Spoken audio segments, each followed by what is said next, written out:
लाइक delete करो, भीगा delete करो, सारे चाइनीज ऐप डिलीट करो। आदिशक्ति खेल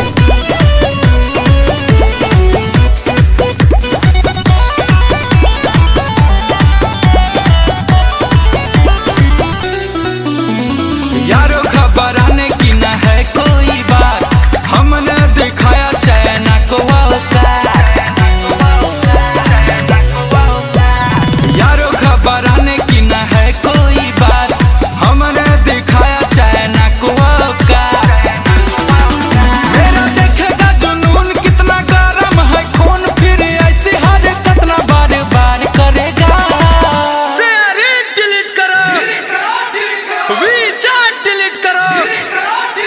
मेरे देश में इतनी क्षमता है, वो ऐसा एक तैयार करेगा जो सच्चा भारतवासी है, वो टिकटॉक का बहिष्कार करेगा। जो सच्चा भारतवासी है, वो चाइनीज ऐप का बहिष्कार करेगा। कमी एकनी में ना, एकर नस्ल में बाटे, चाल पे चाल चलल खाक कईल एकर असल में बाटे। कमी एकनी में ना है भाई, तो गलत एकनी के बाप असल में बाटे।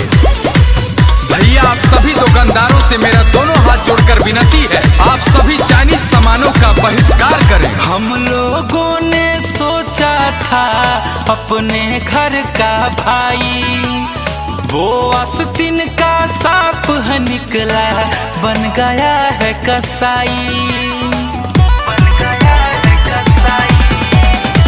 हम लोगों ने सोचा था अपने घर का भाई, वो आस्तीन का सांप है निकला, बन गया है कसाई।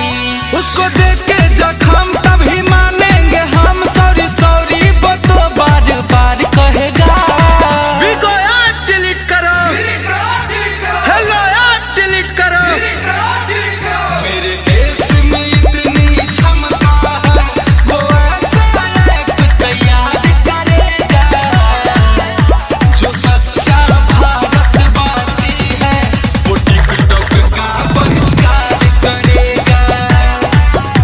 जो सच्चा भारतवासी है, वो चाइनीज ऐप का बहिष्कार करेगा। अब लागत बर्दाश्त ना होई, अब केहू पे आस ना होई, कबो ना भुलाए वाला घात का दल रे।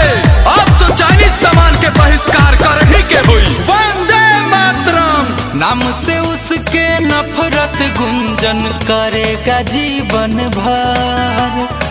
बहुत धैर्य का लिया परीक्षा, अब न होगा सबर, अब न होगा सबर। नाम से उसके नफरत अखिलेश होगा जीवन भर। बहुत धैर्य का लिया परीक्षा, अब न होगा सबर। हम सब होंगे जब एक उसका माइंड होगा क्रैकर, जी मोदी जी से वो बार बार करेगा। ब्यूटी प्लस डिलीट करो, सारे चाइनीज ऐप डिलीट करो।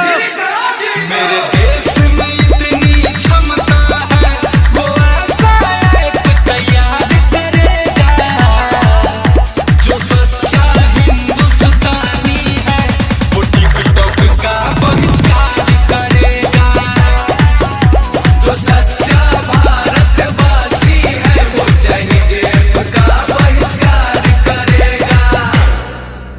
मेरे प्यारे दोस्तों, मैं गुंजन सिंह आप लोगों से कहना चाहता हूं कि आप लोग सारे चाइनीज सामानों का बहिष्कार करें।